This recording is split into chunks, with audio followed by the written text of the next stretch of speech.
Good evening, and thank you for joining us tonight on PS News. I'm Kasandra Webb. Coming up, the Notre Dame Cathedral awaits reconstruction, developments in the GABBY PETITO case, a boxer announces his run for Philippines presidential seat, and more. Stick around.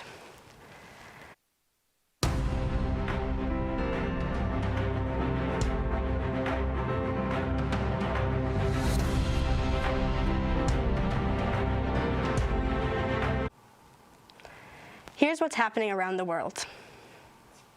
The United Nations is concerned that this week's meeting could be a COVID super spreader event. The UN is made up of leaders from 193 countries. Tuesday, they will meet for the 76th session of the UN General Assembly. The U.S. suggested some world leaders address the assembly virtually, but it appears many will ignore that advice. The UN has asked, though, that anyone who enters its chamber be vaccinated, but vaccinations are not required. Experts note that there is an inequality of vaccine access worldwide. According to the World Health Organization, more than 5.5 billion vaccines have been administered globally, but 73% of those doses went to just 10 countries. While the UN is designated an international territory, its headquarters is in New York City. The city has vaccine and mask mandates in place, including one that requires proof of vaccination to enter indoor venues. New York City Mayor Bill de Blasio specifically called out unvaccinated Brazilian President Jair Bolsonaro, who said he will be delivering traditionally the first speech in the Ugna Hall. De Blasio said, "If you don't want to be vaccinated, don't bother coming." The city will open a pop-up testing and vaccination site outside UN headquarters. Paris Notre Dame Cathedral is on track to reopen in 2024.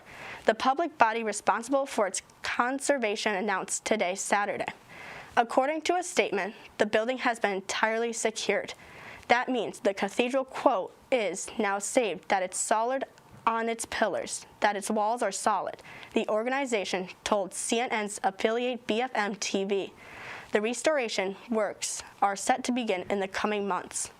The 850-year-old church was partially destroyed following a fire in 2019.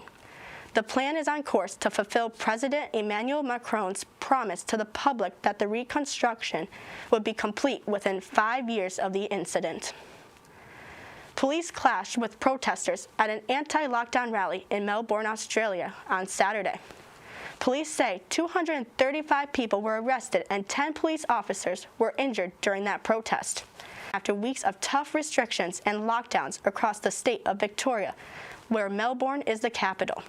Victoria's Premier Daniel Andrews says restrictions will ease once 70% of eligible residents receive their first COVID vaccine shot. Right now, about 56% have received their first dose. The fall of Afghanistan has left many Afghans seeking refuge in other countries. For many, it's a matter of life and death. Ben Wedman has the story of one educator working tirelessly to bring former students safely to Italy. Teacher and student meet again. How are you? Welcome to Italy. Welcome to Italy. Selene Biffy founded and ran a school in Kabul, where Sohaila Dorosti graduated 5 years ago. Last month, as the Taliban took over Kabul, Selene received a desperate message from a former student: "Don't abandon me." The KES Academy is a unique space that helps building Selene bridges founded the between Story aged master Academy in storytellers and unemployed youth in 2013 Kabul. with funds she won from the Rolex Award for Enterprise. The Academy used Afghanistan's age-old oral traditions as a means of education. And she told me she was very happy to Selene, more than meet with you. 5,000 kilometers to from speak with you, Kabul, pulled every string she could to wrangle places for her former students and their families on Italian military flights out of the Afghan capital. Sohaila and her family made it through the pandemonium and onto a plane. They're now in a small town in southern Italy. Another former student, Saeed Wakil Hosseini, and his family were able to get on a flight out. Where? Selene, texted me and asked me to send her the list of family members he recalls. The next day, she asked me to go to the airport at 5 in the morning. We left all our belongings and property behind. When I saw the situation at the airport, I thought we wouldn't be able to get in. The Taliban were firing.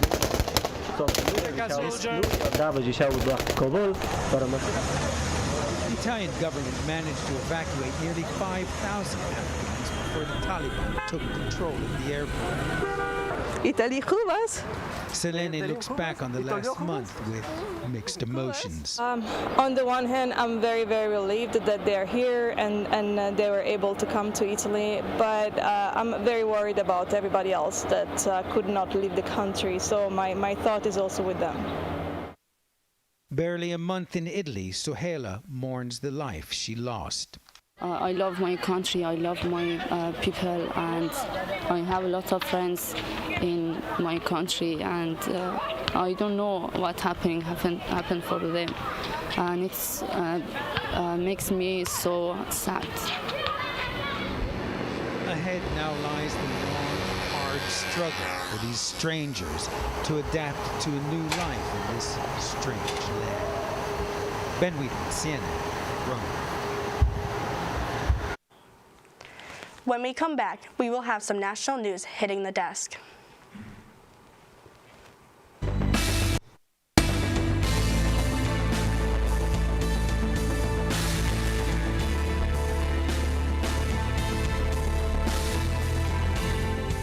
The sword jiu-jitsu is mainly for, you can use it for self-defense. That's the #1 reason it appeals to people. There's other people who come to this club for the competition aspect, and also a lot of others who do it for the workout aspect. It has multiple ways of appealing to different audiences, and you should come give it a try. You might like it. Welcome back to PS News. Here's what is happening around the nation. Apple's latest software update is now available, and it's packed with features to help people better focus, connect with others on FaceTime, and keep track of medical records. Apple first showed off the new tools for ISO 15 in June at its Worldwide Developers Conference. Among the biggest updates for iPhone and iPad users can be found in FaceTime. FaceTime Group Mode now supports a grid view that allows people to see more faces at the same time and lets users listen to music or watch streaming services together during a call. Apple has also added features such as the ability to blur backgrounds on FaceTime and put users in focus, similar to the portrait mode. There's also a new tool called Focus that encourages users to select what kinds of notifications they want to receive and from whom at certain times of day. And the Health app now supports vaccine status and test results. CVS said Monday it is hiring 25,000 employees nationwide during a one-day virtual career event on Friday. They are recruiting candidates for both clinical and retail jobs to support flu season and COVID vaccinations and testing. The pharmacy giant is looking for retail associates, pharmacists, pharmacy techs, and nurses. Most of the open jobs are for full-time, part-time, and temporary nurses, licensed pharmacists, and trained pharmacy technicians. If you want to apply, text CVS to 25000. You can also go to CVS Health Career website. Last month, the company raised its corporate-wide minimum wage to $15 an hour, taking full effect in July of next year. The Department of Defense says it will help move migrants who have gathered in Del Rio, Texas. Pentagon officials say the plan is to move them to other customs and border protection processing facilities. Thousands of undocumented people have created a makeshift camp under the Del Rio International Bridge. Over the next month, officials say the DoD will provide air transport and supplement current CPB efforts. They're expected to wrap on or before October 20th. Homeland Security Secretary Alejandro Mayorkas will travel to Del Rio on Monday for a briefing. U.S. Customs and Border Protection plan to search 600 agents and officers to the Del Rio sector. The American Red Cross and World Central Kitchen are helping provide supplies and meals. A major development in the case of 22-year-old Gabby Petito, who has been missing for weeks. Human remains believed to be her were discovered in northern Wyoming. CNN's Leila Santiago picks up the story from here.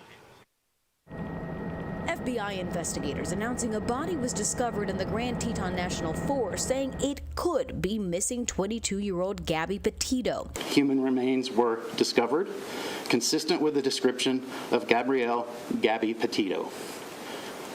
Full forensic identification has not been completed to confirm 100% that we found Gabby, but her family has been notified of this discovery. Petito disappearing on a cross-country drive with her fiancé, Brian Laundrie, last month. The couple documenting their journey on social media. And good morning. It is really nice and sunny today. Posting photos and videos of their trip starting in July with plans to end in Oregon in October.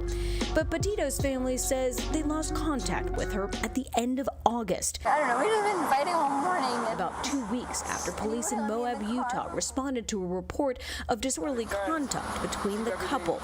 After the incident, police filing a report saying Petito and Laundrie engaged in some sort of altercation. No charges were filed.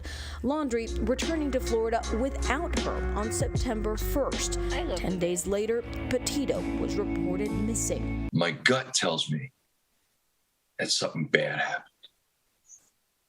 And I'm never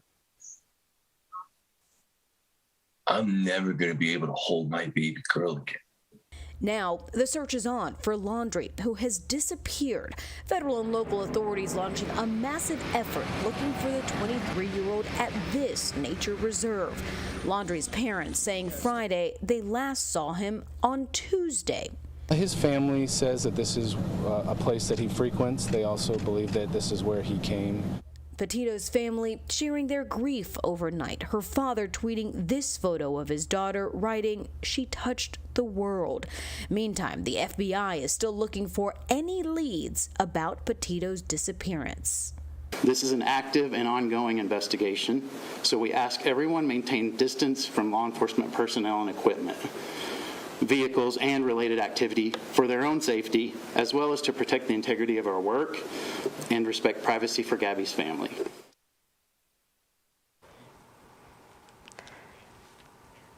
An autopsy is scheduled for Tuesday, and the FBI says a cause of death has not yet been determined.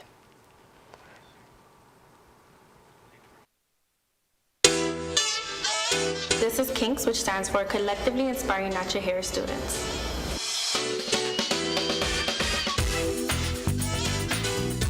We like to promote people to embrace their natural hair and just love who they are. Every spring semester we have a hair show, so if you're interested in modeling, hairstylist, and a makeup artist, this is something to look forward to every spring.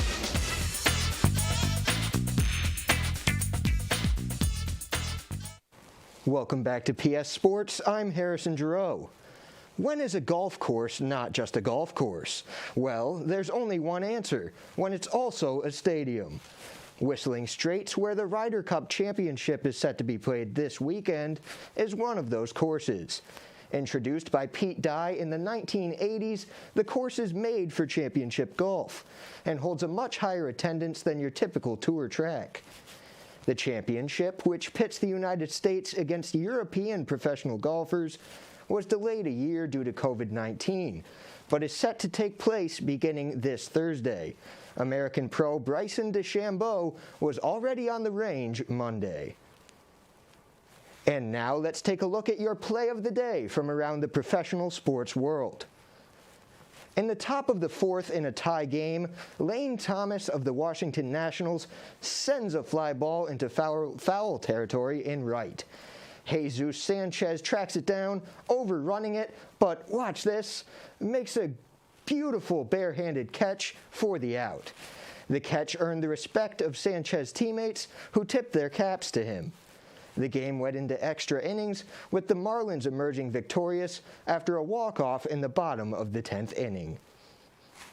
Now for a quick look at what's happening in the sports world near you. The Plattsburgh State women's tennis team did not see the result they would have hoped for in their home opener. On senior day, the Cards fell to Farmingdale State 6-3 at the Memorial Tennis Courts. Sarah Huffner of Montgomery and Bree Miller of East Greenbush were honored by the team before first serve. The Cardinals saw victories in their number 2 doubles and number 4 and 5 singles positions, but the efforts were ousted by Farmingdale taking the top 3 singles spots. Plattsburgh State next hosts Castleton University tomorrow, September 22nd. That's all for PS Sports. I'm Harrison Gereau. Back to the desk. Thank you, Harrison. Before we go, let's throw it to Marcel with this week's weather. Thank you, Cassandra. I am PS News meteorologist Marcel Gibbs. This week in Plattsburgh, today, pretty nice, but if I do say so myself, the coming weeks looking a tad bit gross. On Wednesday through Thursday, looking pretty cloudy, if I do say so myself, but not only that, it's a bit muggy and humid. Then on Saturday, a little bit of sunlight, but still covered by clouds, and it looks like we're not going to see much light in the day. That is all for this week's weather. Back to the desk. Thank you, Marcel. Unfortunately, that's all the time we have for tonight. Whether you're watching from home or on the go, you can find PS News on the Plattsburgh State TV YouTube page and social media at Plattsburgh State TV. Have a good night, Plattsburgh.